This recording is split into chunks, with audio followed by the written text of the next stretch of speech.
You see, one of the greatest mistakes men make with women is confusing the pursuit of respect with the pursuit of approval.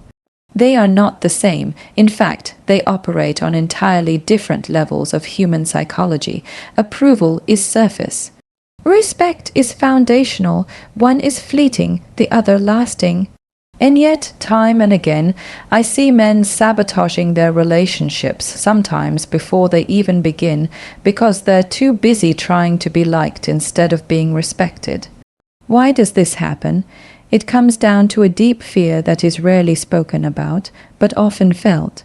Men are conditioned, by culture, by upbringing, by media, to believe that a woman's happiness must always come first, no matter the cost. At first glance, that sounds noble, even chivalrous. But when you peel back the layers, you realize that when a man starts sacrificing his identity, silencing his opinions, or abandoning his principles just to keep a woman pleased, he is not being kinder, he is being insecure. That's not selflessness, that's self-erasure, and here's the irony. The very behavior men think will make them more appealing is often what makes them less attractive. Approval seeking communicates one thing very clearly. I will bend myself out of shape to be what you want, even if it means I stop being who I am. But no one, man or woman, can truly love or respect someone who does not respect themselves first. When a man tries to buy affection with compliance, he becomes replaceable because there's nothing unique left about him. Respect, on the other hand, is born out of boundaries. It's about knowing where you stand and refusing to move simply because someone else is uncomfortable with it. It's not about being rigid or inflexible, it's about having a spine. Respect means being able to say no when you need to, and yes, only when it's genuine. It's the ability to hold your ground without hostility, to express disagreement without disrespect. That's the mark of a man who values himself. Let's talk about why this matters so much from a psychological perspective. Approval seeking is rooted in the human need for social acceptance. From an evolutionary standpoint, our ancestors knew that isolation from the tribe meant death. So the instinct to be accepted runs deep. It's hardwired, but in modern relationships, that instinct can backfire. When approval becomes your currency, you are no longer relating as an equal. You're trying to survive socially, not connect authentically. And women pick up on that immediately. They can sense the difference between a man who is being genuine and a man who is auditioning for affection.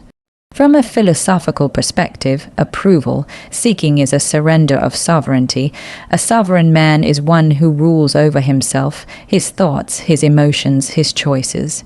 When you hand over that sovereignty in exchange for someone else's validation, you've lost the very thing that makes you trustworthy in a woman's eyes. Because, here's the truth, respect is built on trust, and trust is built on consistency. If you shift your values depending on who's watching, no one can trust you to stand firm when it matters. Now, some men misunderstand this and swing too far in the other direction. They think, all right, so I shouldn't seek approval. That means I have to be cold, distant, or even dismissive. No. That's not strength, that's emotional immaturity disguised as strength. Respect does not require cruelty. You can be firm and still be kind. You can be self-assured without being self-absorbed. The balance lies in being able to care about someone deeply while refusing to lose yourself in the process. Think about the most magnetic men you've ever met, not just in terms of attraction, but in terms of influence. These are men who don't chase approval because they're too busy living in alignment with their own principles. They don't need to force respect, it's given to them naturally, because they stand for something. And women, whether they admit it openly or not, feel safer with men like that. Not because he's perfect, but because he's consistent. His sense of self doesn't vanish under pressure. The problem with approval seeking is that it creates an unspoken imbalance in relationships. The man becomes the constant giver of validation, and the woman becomes the constant receiver. This might work temporarily, but over time it breeds resentment on both sides. He feels unappreciated, she feels uninspired. Respect keeps the balance. It says, I value myself and I value you. I expect the same in return. And here's where it gets even deeper. When you focus on respect, you actually increase the quality of your relationships overall, not just with women. People in general gravitate toward those who have healthy self-respect because it communicates reliability, stability, and emotional safety. But when you live in a constant state of approval, seeking, you attract people who are comfortable exploiting that tendency. That's why so many men who constantly try to please end up in relationships where they feel drained and unappreciated. They've been playing the wrong game from the start. One of the most powerful shifts a man can make is to stop asking, will she like me if I do this? And start asking, will I like myself if I do this? That single change reframes every interaction. It puts you back in the driver's seat of your life. And when you operate from that place, women can sense it instantly. It's not arrogance, it's grounded self-assurance.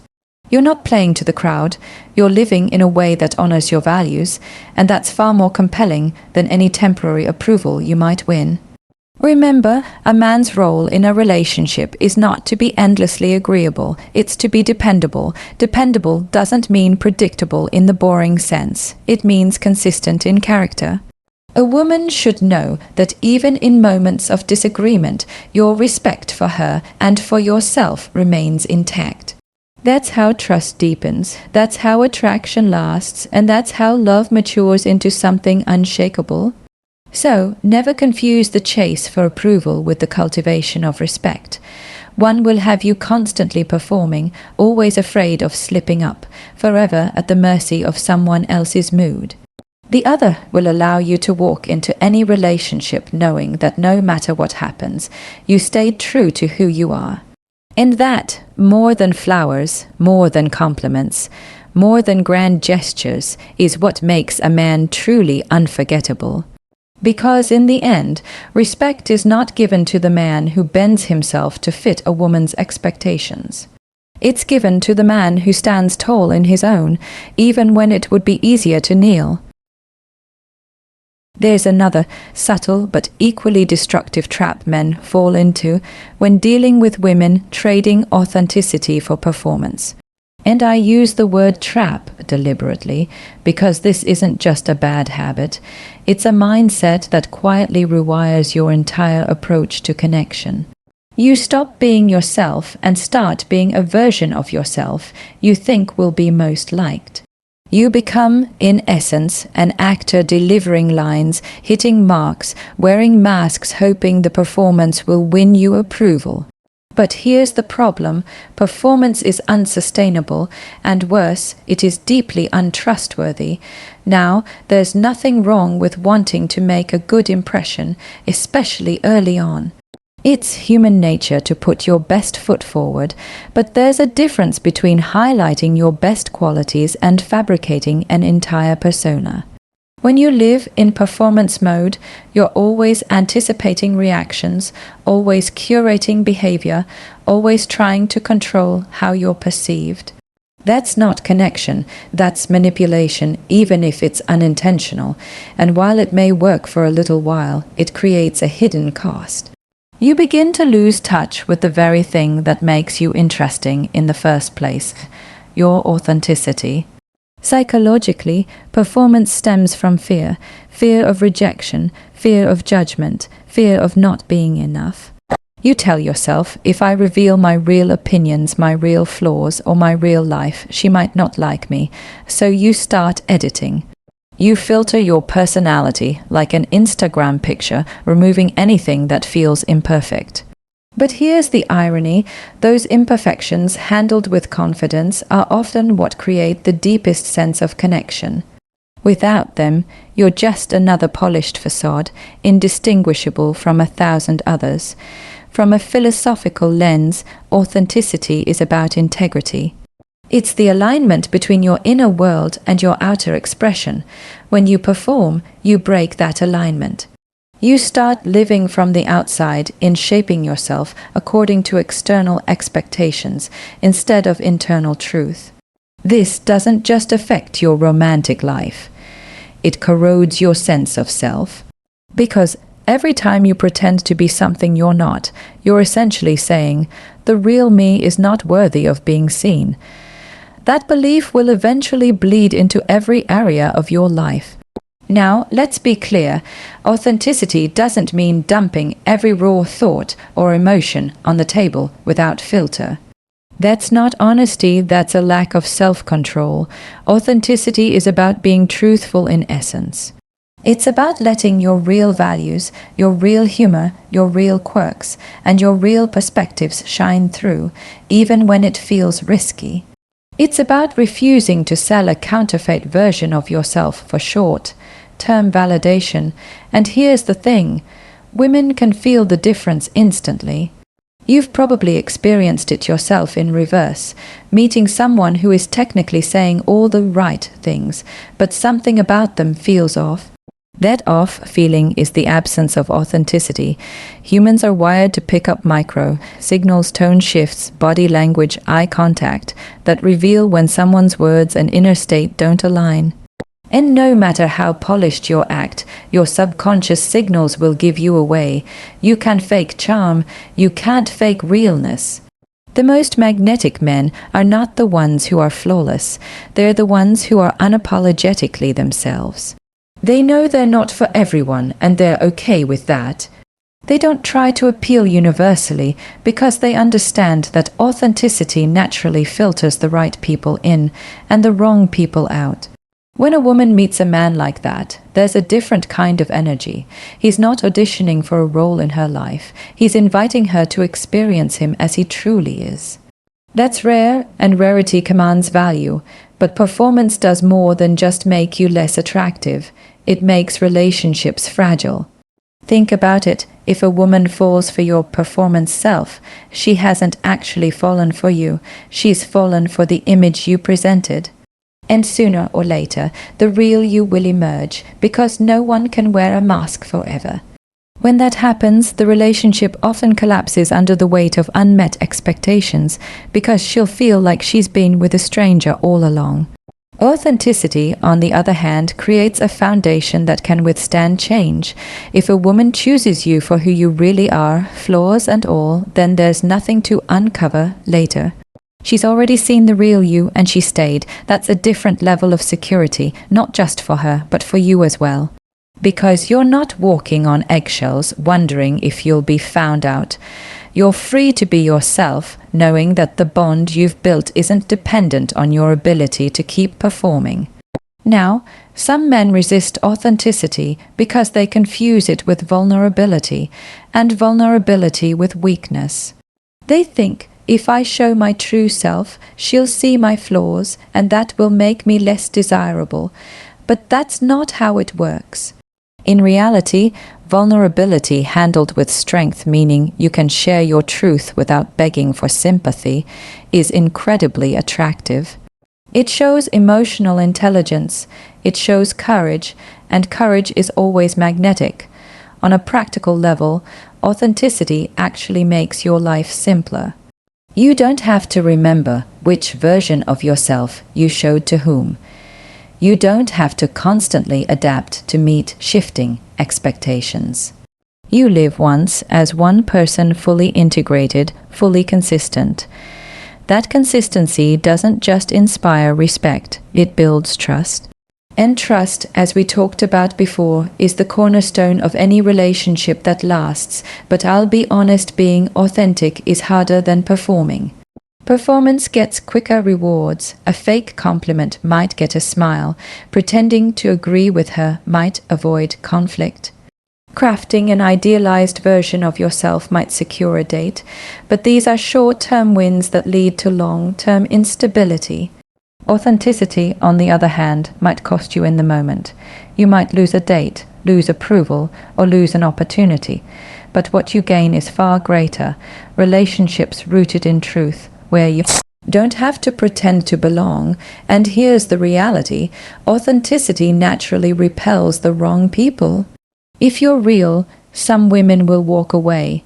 And that's not a failure, that's a filter. Every person who leaves because of your truth is making space for someone who values it. Performance, on the other hand, keeps people in your life who are only there for the mask, and when the mask slips, so do they.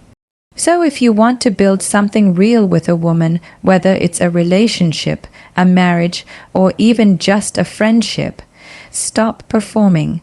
Stop curating yourself to be universally liked.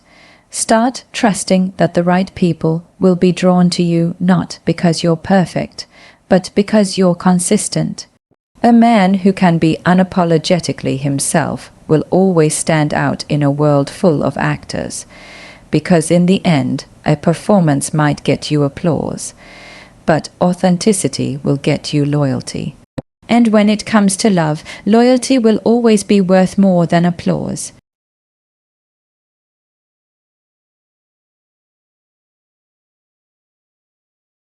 There's another thing men must never do with women, and it's something many carry silently, thinking it makes them strong when, in reality, it's doing the opposite, hiding emotional weakness behind masculine pride.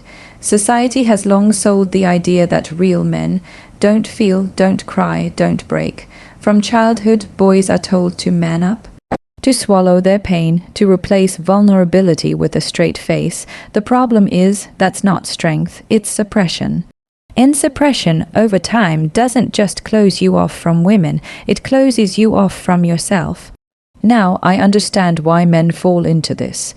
The fear is that if they show any cracks in their armor, they'll be seen as less masculine, less desirable, maybe even less capable. And let's be honest, there are moments in life where composure is necessary. A man who completely unravels under pressure doesn't inspire confidence. But emotional mastery and emotional denial are two very different things. One says, I feel this, but I know how to navigate it. The other says, I feel this, but I'll pretend I don't. They ache, they destroy it, grow tired. Women are intuitive sometimes in ways men don't fully understand. Even if you never speak about it, they can feel when something is off. They can sense when you're not really present, when you're guarded, when there's a wall you refuse to let down. And while some may tolerate that wall, no one can build something deep and lasting against it. That's because love, real love, requires being seen. If you're always hiding behind stoicism, she's not loving you. She's loving the mask. From a psychological standpoint, suppressing emotions doesn't make them disappear. It just pushes them into the subconscious, where they influence your behavior in ways you don't even realize. A man who's afraid to acknowledge sadness might become irritable or cold. A man who's ashamed of fear might overcompensate with aggression. A man who refuses to admit uncertainty might cling to control in unhealthy ways, and all of these patterns eventually show up in relationships. Philosophically, there's a deeper cost. When you deny parts of your humanity, you fragment yourself. You become disconnected from the very experiences that give life depth: grief, joy, longing, hope. Strength is not the absence of feeling.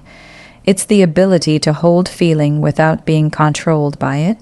It's knowing that your worth doesn't diminish because you admit you're hurting, or because you seek support, or because you say, I don't have all the answers right now. This isn't about oversharing every emotion you have that can swing to the other extreme and overwhelm a relationship. It's about emotional honesty in its healthiest form. If something matters to you, if something weighs on you, the woman in your life should be able to see that. Not every detail, not every passing frustration, but the real things, the core things. Because the moment you stop letting her in on what you feel, you create a distance that no amount of charm or physical attraction can bridge. Some men worry that opening up will make them look weak. But here's the paradox. The men who can look a woman in the eyes and say, "This is what's going on with me, and here's how I'm dealing with it," actually appear stronger, not weaker. That's because it takes more courage to face reality than to hide from it. Vulnerability, when grounded in self-respect, is not weakness, it's leadership. It shows that you're not afraid of the truth, even when the truth is uncomfortable, and women respond to that. Not all will, of course. Some have their own wounds, their own mistrust. But the women capable of deep partnership will see emotional strength as one of the most masculine traits a man can have. Because emotional strength isn't about not breaking. It's about knowing you could break and still choosing to rebuild. It's about having the resilience to stay open in a world that constantly gives you reasons to close. Think about it like this. If a man hides his emotions to protect his pride, he might maintain a certain image. But images don't comfort you in the dark. Images don't hold you together when life hits hard. Images don't create intimacy, they create performance. And as we already talked about, performance is hollow. The truth is, every man will face seasons where life strips him down. Loss, failure, betrayal, uncertainty. And in those seasons, your ability to be real will matter more than your ability to look untouchable. Another danger of hiding behind pride is that it stunts emotional growth. If you never allow yourself to feel and process what's real, you never learn how to navigate the complexity of your own inner world. You become emotionally static, stuck in a narrow range of expression. That might feel safe, but it comes at the cost of depth. And a shallow emotional life can never sustain a deep relationship. Now, this doesn't mean dumping your emotions onto a woman as if she's your therapist. That's not healthy either. It means owning your emotional reality without making it her responsibility to fix it. There's a difference between saying, "I'm struggling, and here's what I'm doing about it," and saying, "I'm struggling, so now you have to carry it for me." The first invites connection, the second creates dependence. At its core, emotional strength is about integration. It's about allowing your feelings to inform you, but not define you. It's about holding space for both your vulnerability and your decisiveness, your softness and your resolve. This is what allows a man to be both trusted and desired, because he's not just a rock. He's a living, breathing human who can adapt, respond, and engage fully with life. When you remove the mask of pride and allow yourself to be seen, something powerful happens. You give the relationship permission to be real. You make it safe for her to share her truth as well. That's when connection moves beyond attraction into partnership. That's when love stops being a performance and starts being a refuge. So, never hide behind the illusion of strength, because that illusion will keep you from the very thing you're trying to protect: your worth, your respect, your bond. A man's pride may make him look unshakable for a while, but it's his emotional strength that will make him unforgettable for life. Because in the end, the measure of a man isn't how well he can hide what's real. It's how deeply he can stand in it without losing who he is.